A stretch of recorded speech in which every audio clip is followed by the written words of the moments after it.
Olá, estamos no ar com o CB Poder, eu sou Denise Rotenburg e tem voz ativa, você tem voz ativa aqui nas lives do Correio Brasiliense, no Facebook, Twitter ou YouTube. Lembrando que o programa é uma realização do Correio Brasiliense e da TV Brasília. Aqui comigo no estúdio a deputada federal Bia Kicis, ela é do PSL aqui do Distrito Federal. Deputada, é uma honra recebê-la aqui, muito boa tarde. Boa tarde, Denise. Para mim também é uma alegria estar aqui conversando com você e com os ouvintes aqui, a audiência do Correio.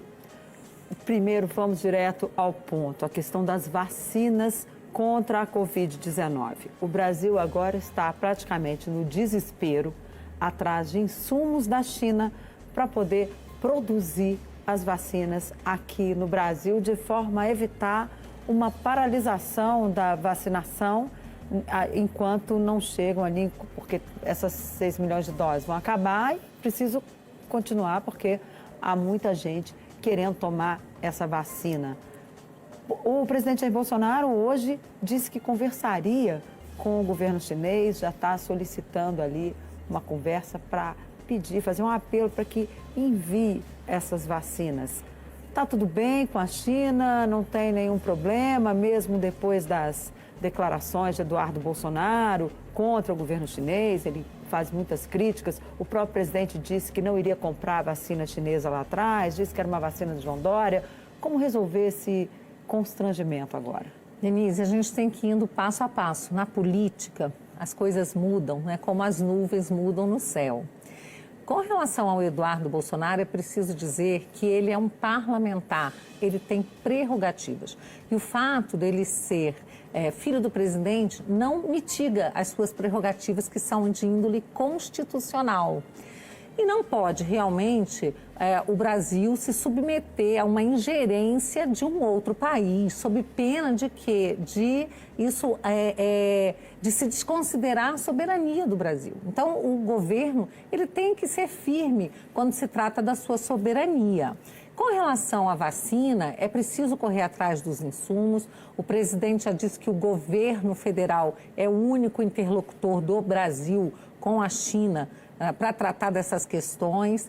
Há problemas de um lado, dificuldades, por outro lado, há também bons avanços, como a gente vê aí na agricultura, no agronegócio. A ministra Tereza Cristina abriu portas importantes. Então, eu acho que a gente precisa focar no que importa de verdade e não ficar com picuinhas agora, né? Por exemplo, eu li agora há pouco que a China estaria pressionando para a demissão do ministro Ernesto. Isso seria um absurdo total, um país querer interferir, né, nos agentes políticos de um outro país soberano. Isso não é possível, não podemos ceder a nenhuma chantagem. E temos que buscar sempre o caminho da conversa, que isso é muito importante. Agora, o chanceler não pesou muito a mão em prol dos Estados Unidos? Ele não adotou muito uma postura ideológica, fugindo daquela isenção que o Itamaraty tem que ter a negociar com o país, sem levar em conta uma questão ideológica, uma vez que o Brasil, embora tenha liberdade, aqui nós somos um país livre, não temos o sistema chinês, mas é preciso negociar com a China, que hoje é um player global como qualquer outro. E o que a gente viu foi pesando muito a mão para o governo de Donald Trump, que agora não é mais presidente dos Estados Unidos. Isso não atrapalha ele, enquanto negociador, nesse jogo aí com a China? Denise, nunca ouvi críticas aos governos anteriores, que eram completamente ideológicos, que inclusive usavam dinheiro do povo brasileiro, do BNDES, para investir em ditaduras de esquerda, comunistas, e a mídia ficava quieta, ninguém fazia críticas a isso. Nesse caso, em relação ao BNDES, a mídia fez críticas, inclusive a processos, e as pessoas estão respondendo. Em prisão domiciliar, virou depressão, não quero bem-estar, e eu só quero que você esteja bem. Nesse ponto, nunca houve uma preferência aí, a mídia sempre, bateu Denise, muito sempre houve uma tolerância muito grande. Do Porto de Mariel, de Cuba, tudo podia isso. se falar da corrupção na mídia, inclusive, mas não se falava da ideologia. Esse é o ponto que eu quero dizer.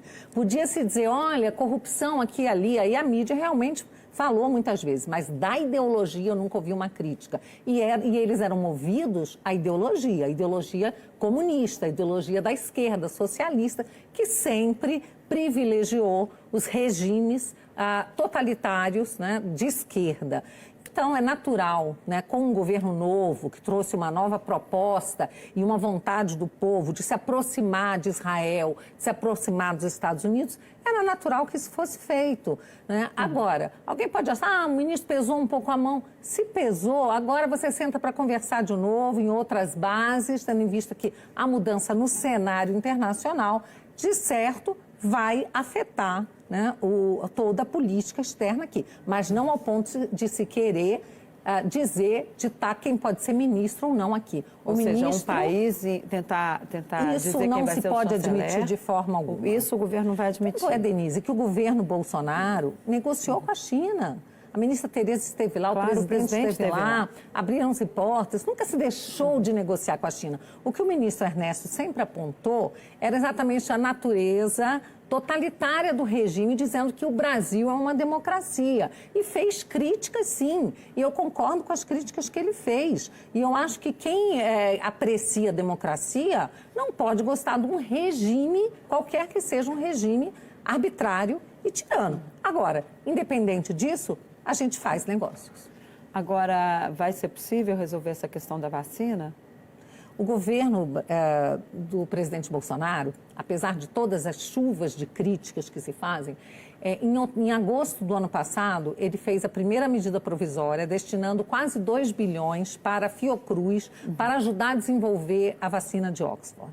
Depois, em dezembro, uma nova medida provisória, destinando 20 bilhões para que o Brasil pudesse adquirir vacinas de qualquer país que fosse, desde que fossem aprovadas pela Anvisa, no que andou absolutamente correto o governo. E depois fez outra medida provisória agora em janeiro para facilitar a aquisição de insumos para treinamento. Então, o governo está, sim, dedicado a resolver a questão da vacina. E aí, sim, a gente espera que, em nome de ideologia, outros países não queiram prejudicar o Brasil. Agora, o governo errou a ter apostado, primeiramente, só na vacina de Oxford, deixando de lado outras. E hoje nós só temos mais à mão a Coronavac? Denise, é difícil a gente dizer se houve erro. O governo tentou acertar o tempo inteiro, mas politizaram demais a questão da vacina. Mas o presidente Jair Bolsonaro também politizou, muito. O Dória politizou demais, a ponto de confessar agora, os governadores ficaram irritadíssimos com a postura dele de se antecipar na hora de dar a vacina e ele dizer que fez aquilo por uma questão mesmo de política. Então, eu vejo claramente que quem iniciou com essa politização da vacina foi o governador João Dória, atacando o presidente enquanto o governo estava fazendo a sua parte. Mas o presidente também não atacou a vacina, dizendo que era vacina chinesa, que nós não vamos comprar essa vacina. O ministro chegou a dizer, olha, a vacina do Brasil, nós vamos comprar 46 milhões de doses e no dia seguinte o presidente disse não será comprada, não vamos comprar a vacina chinesa de João Dória.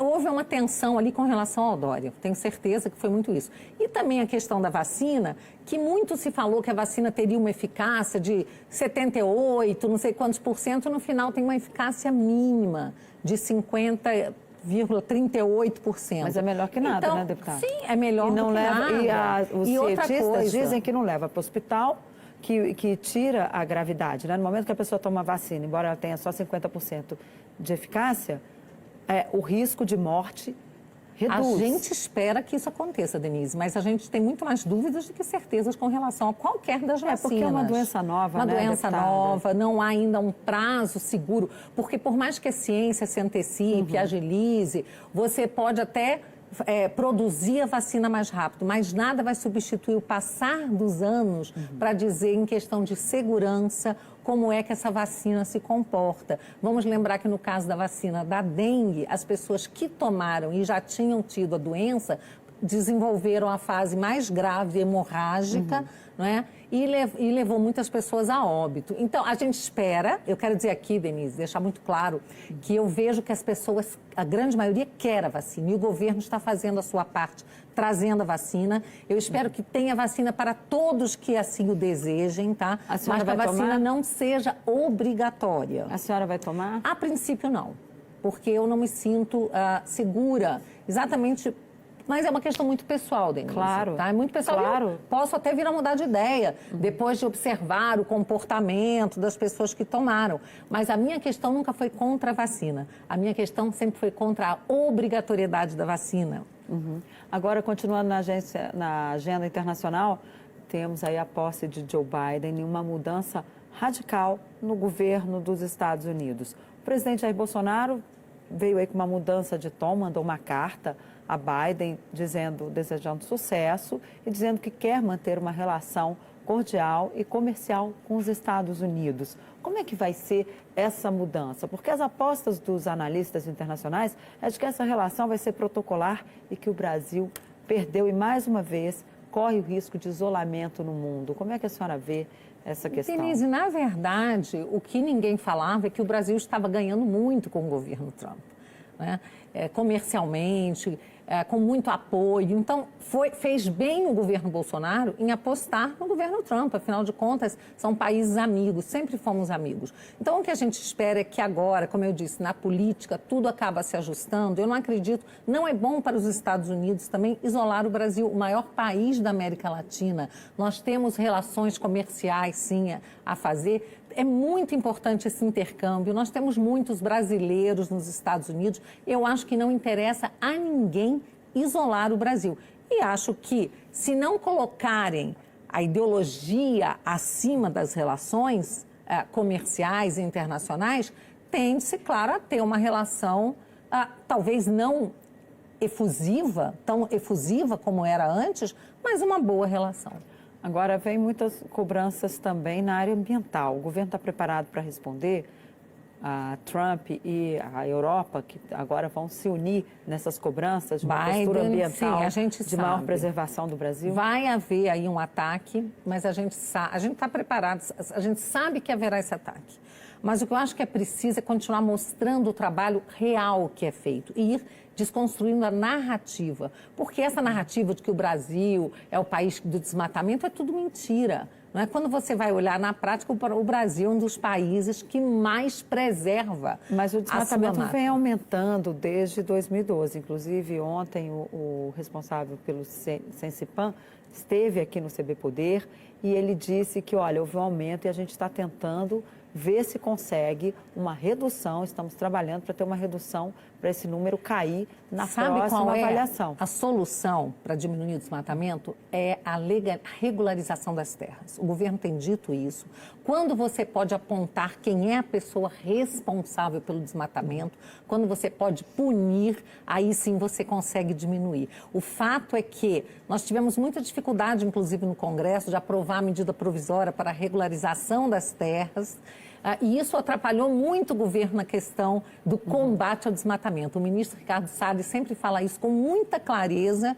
Eu estou completamente convencida de que à medida que nós regularizarmos as terras, nós conseguiremos dar um basta em tanto desmatamento que é feito por pessoas que não têm rosto, não têm CPF, Denise. Esse é o grande problema. E esse planejamento dessa regularização fundiária, ele já existe, já está sendo feito, o projeto já foi aprovado, ainda vai ser aprovado? Não, a medida provisória, ela foi completamente distorcida no Congresso.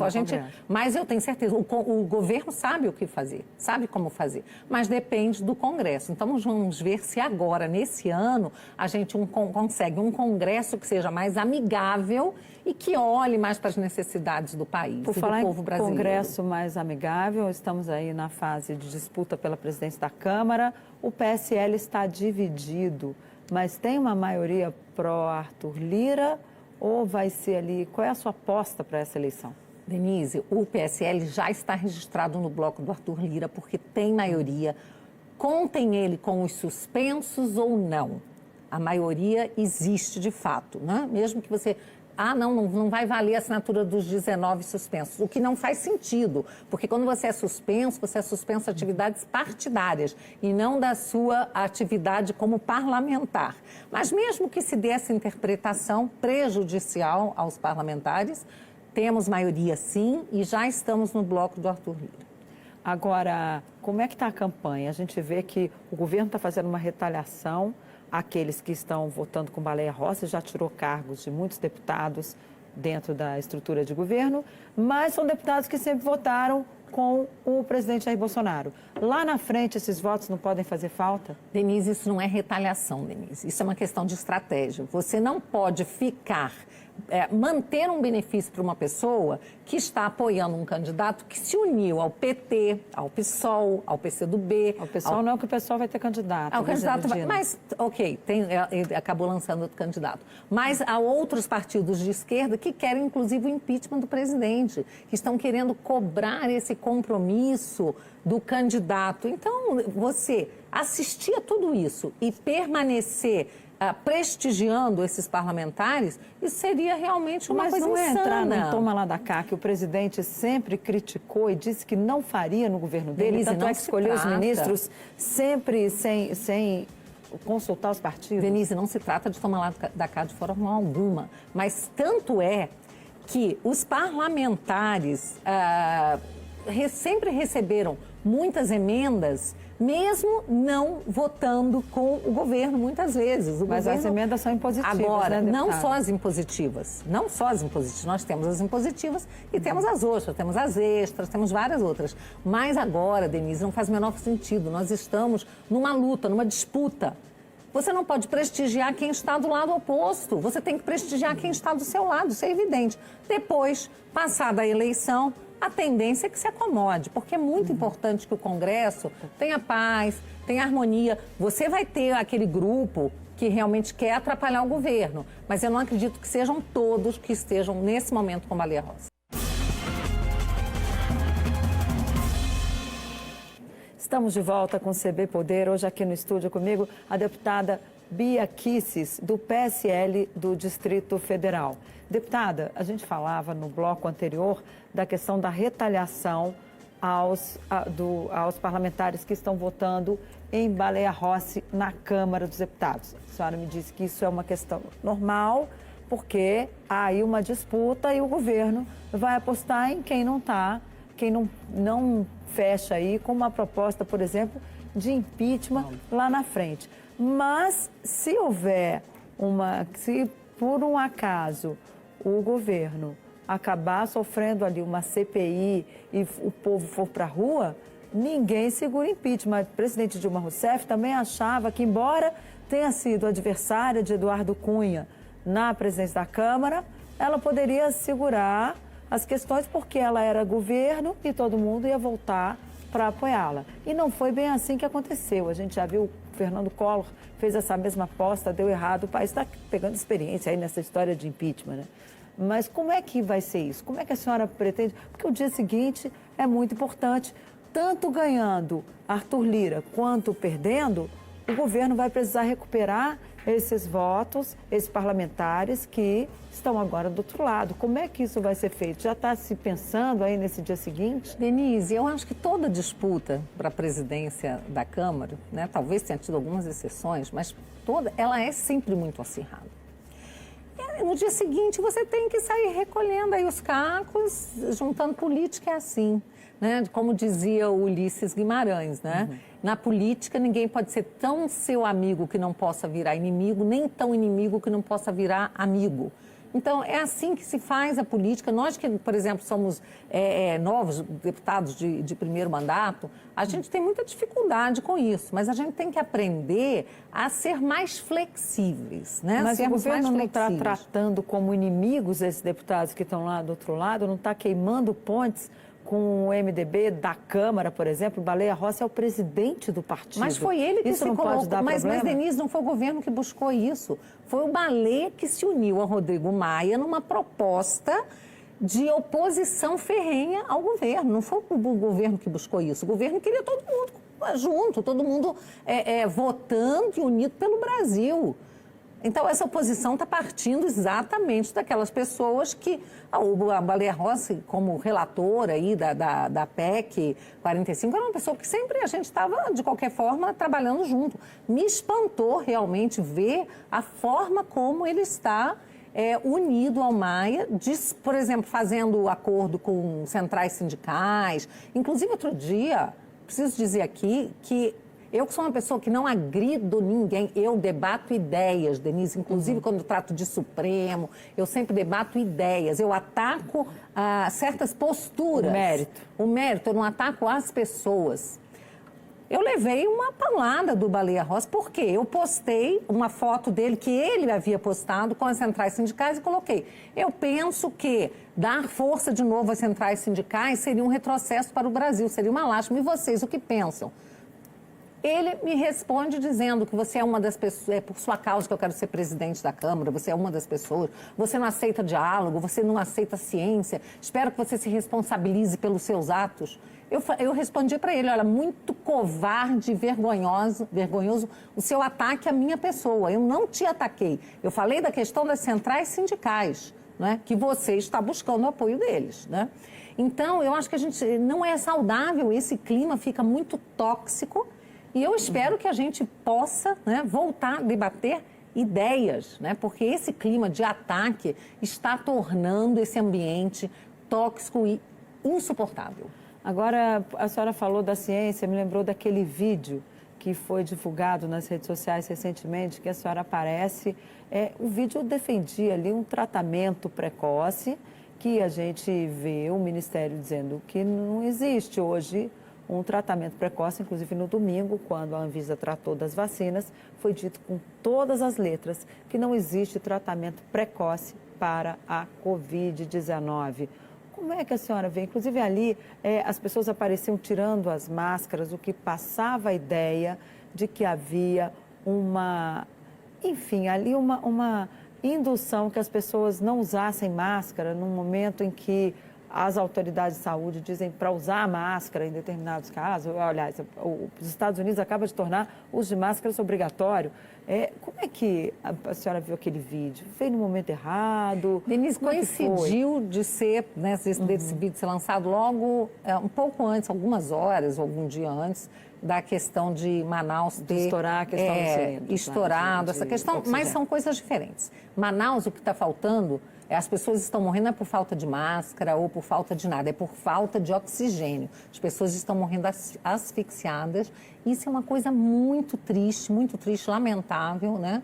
E nós temos que todos, né, manifestar nossa solidariedade ao povo de Manaus. Inclusive, eu estava acompanhando uma pessoa conhecida minha lá que estava sem oxigênio e eu tentando ajudar à distância. E muito triste a situação lá. A questão da máscara, eu sou autora de um projeto de lei para tirar a obrigatoriedade da máscara. Aí quando você fala da ciência, existe tratamento precoce, não existe tratamento precoce? Denise, eu convivo com muitos médicos que dizem que fazem um tratamento precoce com muito sucesso, sim. Então não existe tratamento ou atendimento? Tratamento precoce. A pessoa começa os primeiros sintomas, tá?